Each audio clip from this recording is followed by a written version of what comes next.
Praise lord. దేవుని ఉన్నతమైన నామమునకు మహిమ కలుగునుగాక.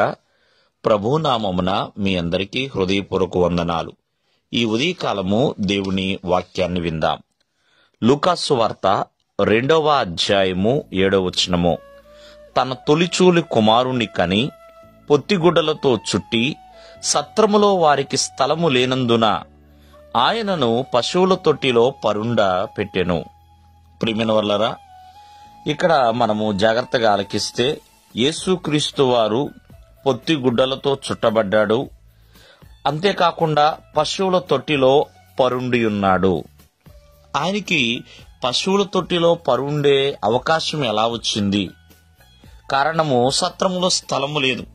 మరి అప్పుడు ఆ రోజు ఉన్న పరిస్థితిని బట్టి మరి స్థలము లేక మరి ఆ పశువుల తొట్టిలో మరి పరుండవలసిన పరిస్థితి వచ్చిందండి. మనము యేసుక్రీస్తు వారు అంటూ ఉంటారు, పక్షులకి గూళ్ళున్నాయి, నక్కలకు బొరీలున్నాయి, కానీ మనుష్య కుమారుడు తలవాల్చుకోవడానికి స్థలం లేదు అని.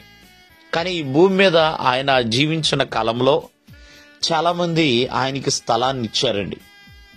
ఎంతోమంది ఆయన ఇంటికి ఆహ్వానించి ఉన్నారు. శతాధిపతి కావచ్చు, అలాగే పేతురు గారు తన యొక్క ధోనిలో ఆయనకి స్థలాన్ని ఇచ్చాడు. అలాగే జక్కయ్య తన ఇంటికి ఆహ్వానించి ఉన్నాడు.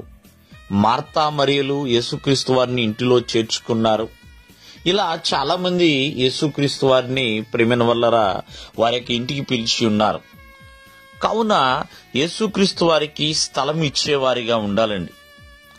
జక్కయ్య ఎప్పుడైతే స్థలం ఇచ్చాడో తన ఇంటికి రక్షణ వచ్చింది. పేతురు ఎప్పుడైతే యేసుక్రీస్తు వారిని తన ధోనిలో చేర్చుకున్నాడో మనుష్యుల్ని పట్టే జాలరగా మారాడండి. అంతకుముందు చేపలు పట్టాడు. యేసయ్యని ఎప్పుడైతే తన ధోనిలో చేర్చుకున్నాడో మనుష్యుల్ని పట్టే జాలరగా మారాడు. విద్య లేని పామరుడు 2 పత్రికలు రాయడానికి దేవుడు అతనికి చక్కటి జ్ఞానాన్ని కూడా ఇచ్చాడండి. స్థలం ఇచ్చేవారిగా ఉండాలి. మరి మార్తా మరియా స్థలం ఇచ్చారు. మరియా మరి ఉన్నతమైనది, అవసరమైనది, ప్రియమైన వల్లరా ఉత్తమమైనది ఏర్పాటు చేసుకున్నది. అది ఎన్నడూ కూడా తన దగ్గర నుంచి తీయబడదని కూడా యేసుక్రీస్తు వారు సెలవిచ్చున్నారు. ఆయనకు చోటు ఇవ్వాలండి. అందుకనే సామెతల గ్రంథంలో మనం చూస్తున్నాం, కుమారుడా నీ హృదయమును నాకిమ్ము అని. మరి ప్రభుకి స్థలం ఇచ్చేవారిగా ఉండాలి, సమయం ఇచ్చేవారిగా ఉండాలి. అలా ఇచ్చుట ఆశీర్వాదకరమండి.